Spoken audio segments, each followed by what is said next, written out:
तो second type कौन सा हो गया हमारा, जिनमें हैलोजन किससे कनेक्ट होगा, sp2 हाइब्रिडाइज्ड कार्बन से जुड़ा होगा। अब इसमें फिर से दो टाइप हो गए, वन इज विनाइलिक, है ना, विनाइलिक हैलाइड्स या विनाइल हैलाइड्स पे कहते हैं इनको, विनाइल या फिर विनाइलिक हैलाइड्स। तो विनाइलिक कार्बन से कनेक्टेड होगा कुछ हद तक हैलोजन, और विनाइलिक कार्बन कौन होगा, double bonded carbon. Double bonded carbon is called vinylic carbon. और डबल बॉन्डेड से नेक्स्ट कार्बन क्या कहलाता है, बताओ। अगर double bonded carbon vinylic carbon है तो डबल बॉन्डेड से नेक्स्ट कार्बन का क्या नाम है, एलाइलिक। एलाइलिक। ओके, बस ये कुछ टर्म्स ऐसे मान लो आप, है ना। चलिए तो इसका एग्जाम्पल बना लेते हैं जल्दी से। तो this is the double bonded car, these are the double bonded carbons, लेकिन इसी से लगानी हैलोजन तो वैलेंसी ज्यादा हो जाएगी, ये लगा दिया। तो this is vinylic halide. Okay, अभी विनाइलिक में प्राइमरी हो गया, है ना। अब आप इसको सेकेंडरी तो कर सकते हैं लेकिन टर्शरी नहीं कर सकते। पॉसिबल है क्या टर्शरी, बताओ। ये विनाइलिक का 1 डिग्री हो गया।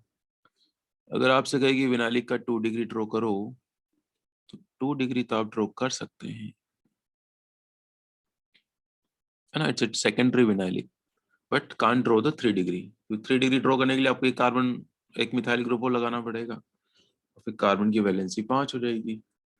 तो 3 डिग्री वाला vinylic does not exist. Okay, अच्छा ये चेक कर लो, इस कार्बन के हाइब्रिड स्टेट sp2 है क्या, इसने कितने सिग्मा बॉन्ड्स बना रखे हैं, इस कार्बन ने 3 सिग्मा बॉन्ड्स बना रखे हैं, एक ये रहा, एक हाइड्रोजन के साथ और एक Br के साथ, है ना। Similarly this one is also sp2। Okay, now the next one, arylic halides. Okay, तो एराइलिक हैलाइड्स में क्या होगा, halogen will be attached with double bonded carbon, लेकिन किसका डबल बॉन्डेड कार्बन, बेंजीन का। ठीक है, छोटी छोटा मतलब थोड़ा थोड़ा सा डिफरेंस है इनके अंदर। डबल बॉन्डेड कार्बन अगर एलिफेटिक का है तो विनाइलिक, डबल बॉन्डेड कार्बन अगर एरोमेटिक का है तो बेंजीन का मतलब एरोमेटिक, तो उसे कहेंगे एराइल। ये मैंने ड्रॉ कर रखा है सीधा ऑलरेडी यहाँ पर, है ना। ये डबल बॉन्डेड कार्बन है ये, दिस वन, और इसे लगा दिया हैलोजन। इसको ऐसे भी लिखा जाता है AR, बताया था मैंने आपको, इस ग्रुप को AR लिखा जाता है, और इसको PH भी बोलते हैं, इट्स अ फिनाइल। ये इसको क्या बोलते हैं, this is also called phenyl. Benzene से जब एक हाइड्रोजन हटा देते हैं तो जो रेडिकल बनता है उसको क्या बोलते हैं, उसको फिनाइल कहते हैं। ओके, ये इसका नाम हो गया यहाँ पर। अब इसकी डिग्री बताओ क्या होगी, इसकी degree, what's the degree of this aryl halide, 2 degree. अब मुझे बताओ क्या 1 डिग्री हो सकता है, 3 डिग्री हो सकता है क्या ये,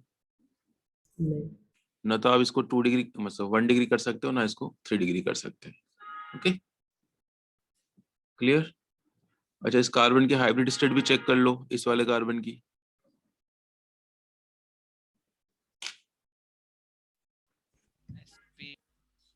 क्या sp2 आएगी ना, 3 सिग्मा बॉन्ड से, एक ब्रोमीन के साथ है, एक ये इधर रहा और एक इधर रहा, है ना, sp2 है। अच्छा इस वाले कार्बन की बताओ मुझे, what's hybrid state of this carbon, this one, इसकी इसकी ना, सारे कार्बन की sp2 ही है। Okay, all the carbons of benzene are sp2 hybridized. समझ में आ गया सभी को sp2 कैसे, ये किसी को नहीं आया। एक एच छुपा हुआ है। एक H छुपा हुआ है यहाँ पर, है ना। अब ये मत करना यहाँ पर भी छुपा हुआ है क्या, यहाँ पर नहीं है, सिर्फ यहीं पर है एक हाइड्रोजन। ओके, यहाँ कर दोगे तो वैलेंसी 5 हो जाएगी। चलिए तो ये क्लासिफिकेशन इज ओवर। ओके, अब जो अपनी मेन ऑर्गेनिक जिसे अपन कहते हैं वो अब शुरू होगी। ठीक है, now the main organic begins. तो चैप्टर किसका है हमारा, चैप्टर है हमारा RX और ARX है। एक क्वेश्चन दे रखा मैंने यहाँ पर कि right the IUPAC name of the above compounds. ये जितने भी कंपाउंड अपन ने बनाए ना यहाँ पर, इनके आप IUPAC नाम लिखने की कोशिश करना। ठीक है, फिर जिसका नहीं आएगा मुझसे पूछ लेना। ओके, और किसी को अगर IPC भी दोबारा पढ़नी है तो मैं दोबारा पढ़ा दूंगा ना, लेकिन अभी नहीं पढ़ा रहा हूँ। ओके, बीच में टाइम मिलेगा तो मैं IPC दोबारा रिवाइज करा दूंगा। चलिए फिलहाल जो हम चैप्टर पढ़ रहे हैं अब वो यहाँ से शुरू होने वाला है हमारा general methods of preparation, GMP, है ना। पूरा नाम लिख देना आप चाहो तो इसको, मैं तो इन शॉर्ट ही लिखूंगा, general methods of preparation of RX and ARX. RX मतलब अल्काइल हैलाइड्स और एआरएक्स मतलब एरोमेटिक हैलाइड्स।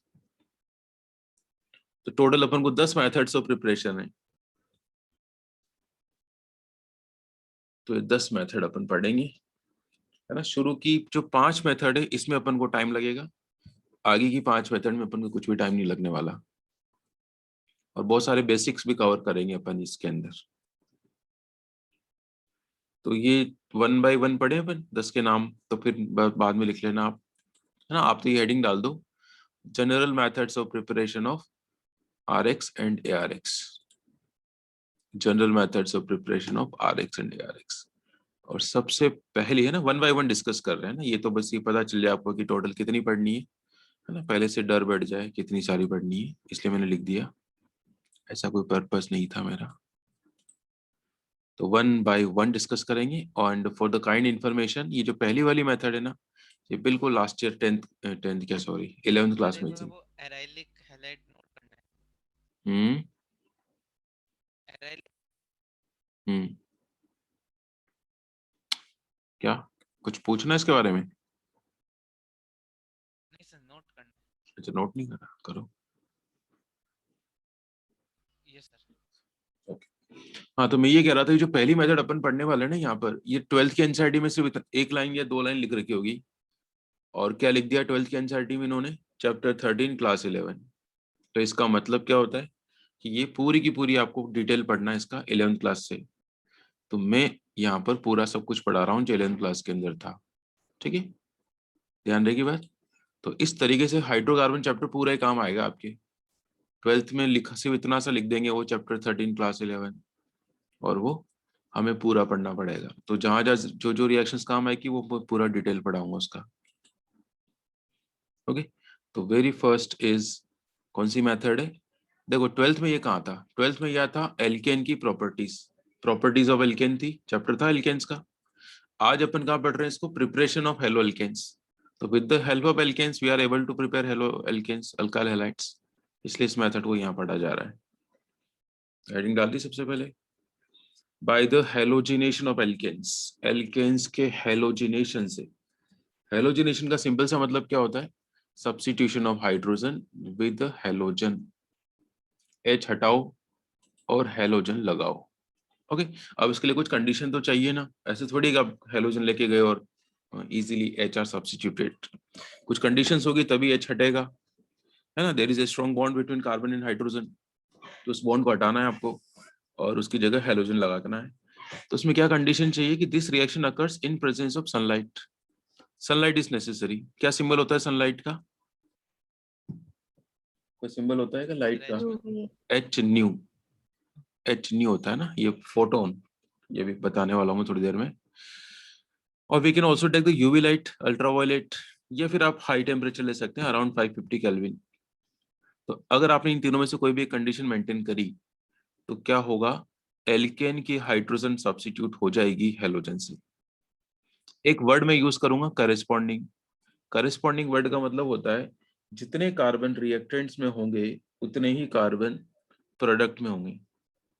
तो ऐसी रिएक्शंस क्या कहलाती है, करेस्पॉन्डिंग। इसके अलावा 2 और होगी, स्टेप अप और स्टेप डाउन, वो फिर जाएगा वो बता देंगे, ठीक है, ओके। दूसरी बात, इसकी अगर मैकेनिज्म की बात करेंगे तो ये एक फ्री रेडिकल सब्स्टिट्यूशन मैकेनिज्म को फॉलो करने वाला है, ठीक है। तो ये वर्ड अगर आप जानते हो तो अच्छी बात है, नहीं तो मैं मैकेनिज्म में बता दूंगा क्या मतलब होता है इसका, ओके। और तीसरी बात, अगर चलो पहले यहां तक नोट करो, यहां तक नोट करो, और फिर आपको देखना 11th क्लास का पढ़ा हुआ याद आना शुरू हो जाएगा।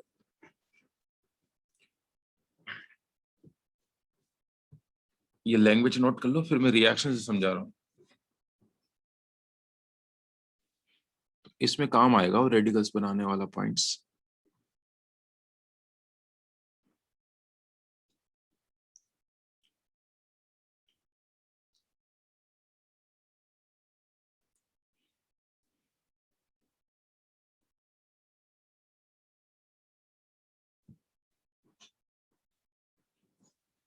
फिर एक बात और लिख रखी है मैंने नीचे,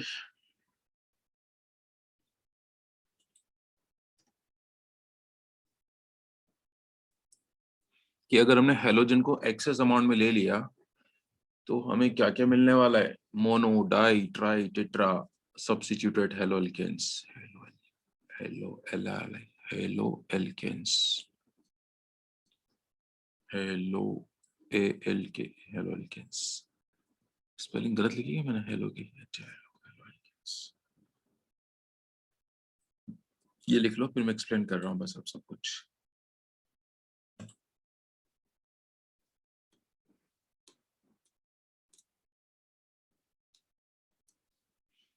चलो हो गया, नोट हो गया यहाँ तक? No, sir.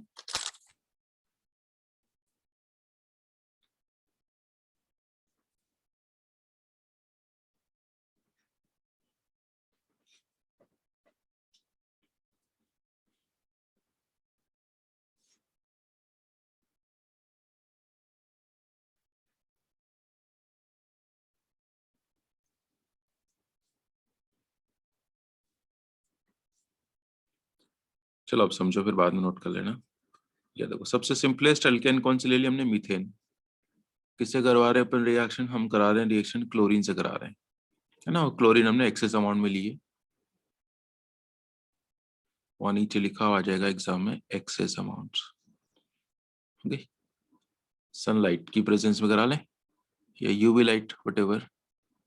चलो ऐसे लिख रहा हूँ एच न्यू, है ना, ये सनलाइट का सिंबल है, ध्यान रखना। क्या बोलते हैं यहाँ पर एच को, Planck's constant. This is the Planck's constant, और ये होता है फ्रीक्वेंसी न्यू। तो क्या होगा, वेरी फर्स्ट एक हाइड्रोजन हटा दो और उसकी जगह एक हैलोजन लगा देंगे, दिस वन। ओके, अच्छा बाई प्रोडक्ट क्या बनेगा, तो देखो ये लिखने का एक तरीका होता है, बाई प्रोडक्ट को यहाँ एरो के नीचे लिखते हैं माइनस लगा के। समझ में आ गया, फिर जो एच हटी यहाँ से वो दूसरी वाली क्लोरीन से कंबाइंड होकर बाई प्रोडक्ट बना लेगी HCl।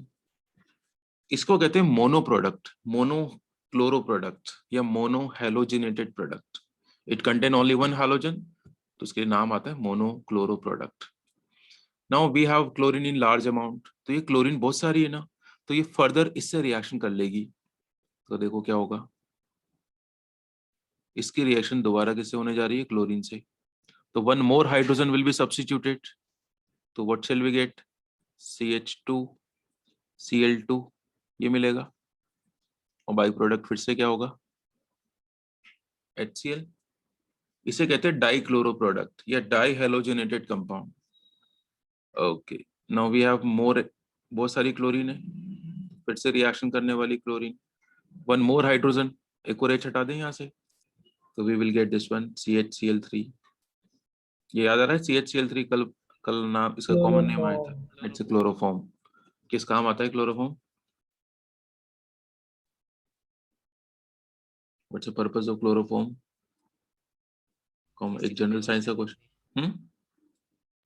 किसी को बेहोश करने के लिए। या किसी को बेहोश करने का काम आता है, किसी को, ठीक है। चलो अब एक और H है इसके अंदर, तो it will further react with chlorine, तो ये वाली H भी हट जाएगी, and finally we will get this one. Okay, तो इसे कहते हैं tetra chloro product, tri chloro product, di chloro product. तो ये समझ में जो मैंने लिखा था, mono, di, tri, tetra substituted products will be formed. अब प्रॉब्लम क्या है कि ये बन तो जाएंगे सारे, लेकिन इनको सेपरेट करना थोड़ा डिफिकल्ट होता है, दैट्स व्हाई इसको अच्छी मेथड नहीं मानते हैं हेलो एल्केन्स बनाने की। तो ये नोट करो जरा जल्दी से, समझ में आ गया ना, या बताना है फिर से क्या हो रहा है, मतलब एक एक हटा रहे हैं अपन और कुछ नहीं कर रहे हैं, बस एक एक। सर, हाँ बोलो। इसका मैकेनिज्म भी पढ़ना है क्या? हाँ बिल्कुल, सब कुछ पढ़ेंगे, सब कुछ, सब कुछ बताएंगे, सब कुछ मैकेनिज्म, जितने भी टाइप के क्वेश्चंस बनते हैं इसके ऊपर, वो सब कुछ बताने वाला हूँ।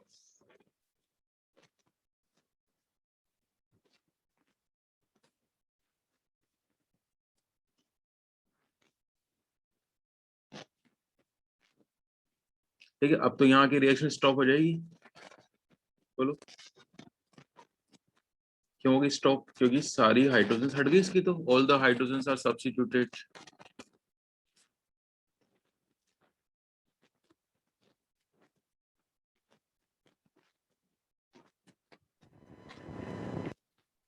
हो गया, नोट हो गया? है ना, सनलाइट की प्रेजेंस में हो जाएगी। ये सनलाइट मैंने लिखा नहीं सब जगह, अंडरस्टूड है, सब जगह सनलाइट है ना। इसको बोलते हैं मोनोक्लोरो प्रोडक्ट, इसको बोलते हैं डाइक्लोरो, इसको बोलते हैं ट्राइक्लोरो, इसको बोलते हैं टेट्रा। ये एक्सेस अमाउंट, लार्ज अमाउंट में लिया गया इसको।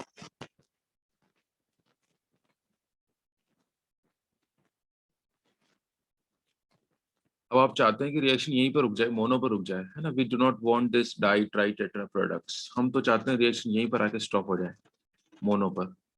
तो फिर क्या करना पड़ेगा?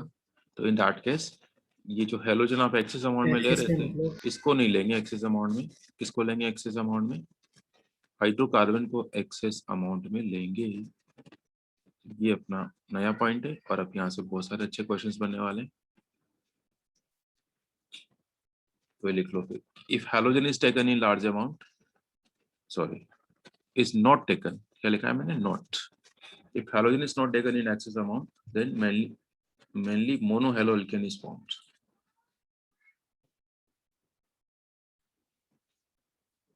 यानी कि ये methane, this is chlorine, this is sunlight. तो अब रिएक्शन यहीं पर स्टॉप हो जाएगी, अब ये आगे नहीं बढ़ेगी। ओके, तो हाँ, समटाइम्स इसके नीचे एक्सेस लिखा हुआ सकता है। अच्छा, कुछ नहीं लिखा हुआ है तो क्या मानोगे? अगर उन्हें एक्सेस अमाउंट लिखा ही नहीं है तो बाय डिफॉल्ट आप कौन सा केस मानोगे? Methane excess. ये वाला, ये सेकंड वाला है ना। अगर उन्होंने कुछ नहीं कहा कि एक्सेस अमाउंट में किसको लिया है, तो अपन ये वाला केस मानेंगे ना, और मोनो पर स्टॉप कर देंगे रिएक्शन को।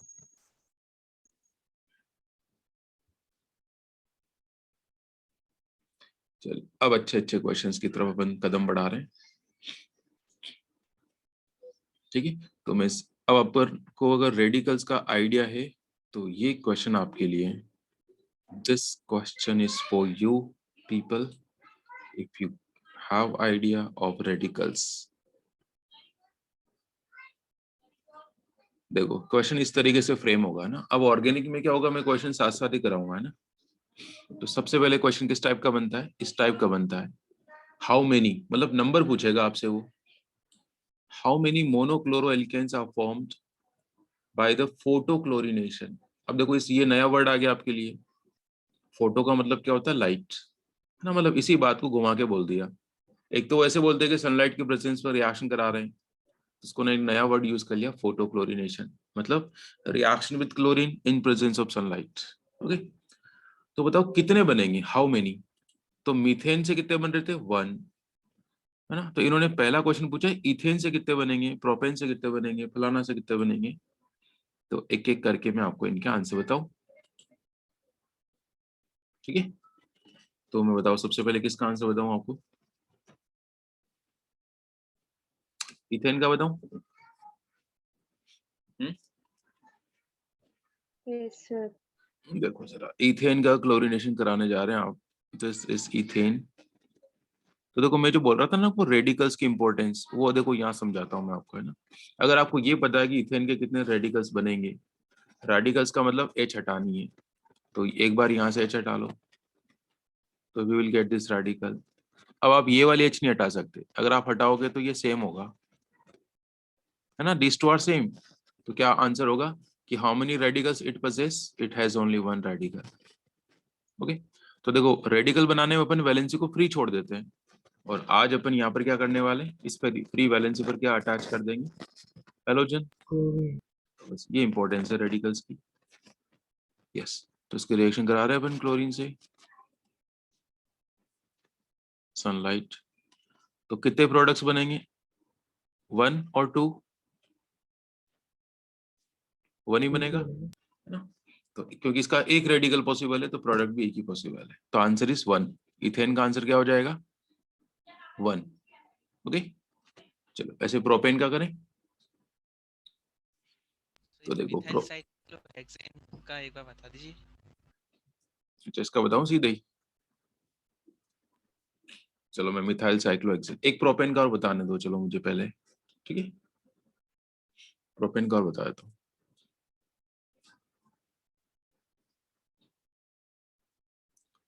तो देखो प्रोपेन के कितने रेडिकल्स पॉसिबल है, रेडिकल मतलब how many options to remove the hydrogen at a time, एक बार में एक एच हटाने के कितने ऑप्शन है। तो एक बार तो आप ये वाली एच हटा सकते हो, दूसरी बार ये वाली, और बस तो ये ऑप्शन है। तो इसके 2 प्रोडक्ट्स पॉसिबल है। अगर अपन इसका वो कराएंगे क्लोरीनेशन, तो एक बार ये वाली एच हटा देंगे,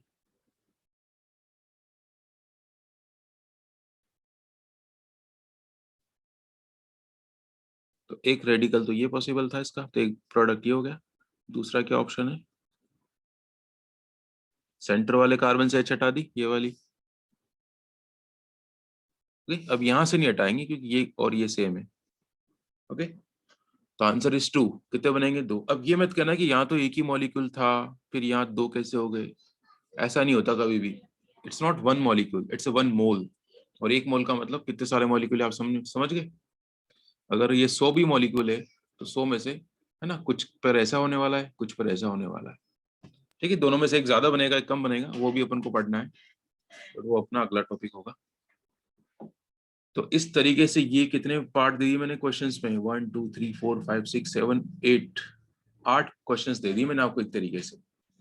तो ये आप ट्राई करेंगे। फिलहाल एक मैं यहाँ समझा दूं, एक और समझा दूं। मानस कह रहा है कि ये मिथाइल साइक्लोहेक्सेन का समझाया जाए, तो मैं मिथाइल साइक्लोहेक्सेन वाला पार्ट समझा रहा हूँ। ओके,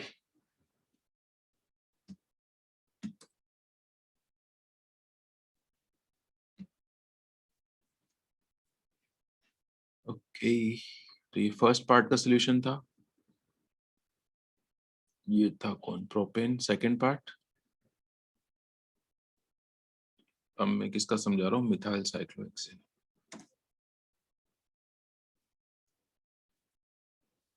मिथाइल साइक्लोहेक्सेन की पहले अपन स्ट्रक्चर ड्रॉ करें, ज्यादा सही रहेगा।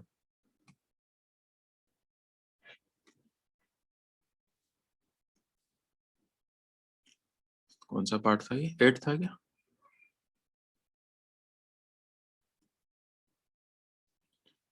दिस इज मिथाइल साइक्लोहेक्सेन, ये तो हो गया साइक्लोहेक्सेन। अब इस पे एक मिथाइल ग्रुप लगा दो। ओके, तो H कहाँ कहाँ पर अवेलेबल है, H यहाँ पर अवेलेबल है, यहाँ पर भी H अवेलेबल है क्या, बताओ। This carbon also has the hydrogen, yes it also has. यहाँ पर भी हाइड्रोजन है, यहाँ पर भी है, यहाँ पर भी है ना, सब जगह है। तो H हटा हटा के आपको देखना है। चलो स्टार्ट करें। तो सबसे पहले यही वाली H हटा दें, तो एक प्रोडक्ट तो यही बन गया। इस टाइप के क्वेश्चंस आपको डेफिनेटली मिलने वाले हैं। दूसरा ऑप्शन क्या है बोलो, यहाँ पर भी तो हाइड्रोजन होगी, तो इसको भी हटा सकते हैं अपन, बिल्कुल हटा सकते हैं। थर्ड ऑप्शन, और कहाँ से हटा सकते हैं, ये हिट एंड ट्रायल है, इसका कोई शॉर्टकट नहीं है ना। यहाँ से हटा दें। अब दोनों ये दोनों पोजीशन सेम है, कहीं से भी हटा लो आप। चलो मैं इधर से हटाता हूँ। और कोई ऑप्शन है, यस यहाँ से या फिर यहाँ से।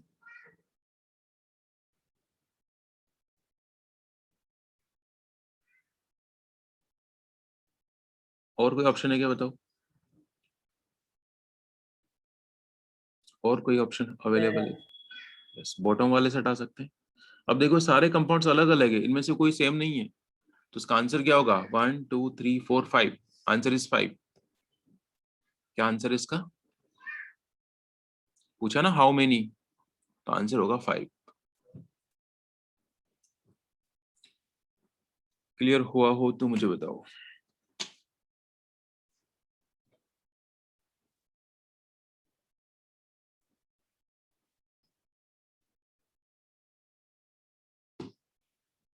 समझ में आ गया क्या, बोलो।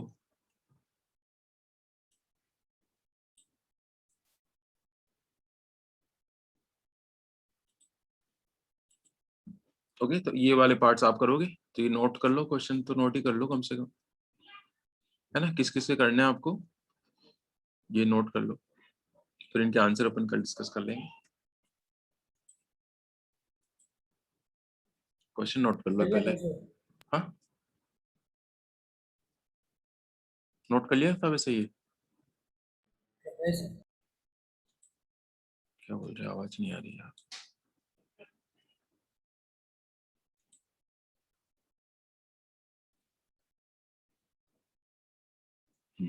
सर मैं पूछ रहा हूँ क्लास कब तक चलेगी?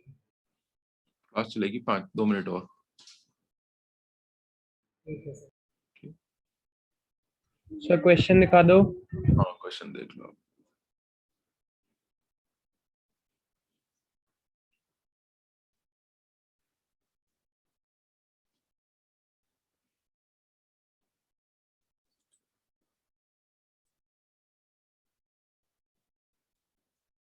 तो इस टाइप के क्वेश्चंस करने के लिए आपको रेडिकल्स का आइडिया होगा, आइसोमर्स का आइडिया होगा तो बहुत ज्यादा सही रहेगा ना। जैसे ये C4H10 है, तो उसका आप डायरेक्ट नहीं लिख सकते ना, पहले आपको ये ड्रॉप पता करना पड़ेगा कि C4H10 के आइसोमर्स कितने बनेंगे।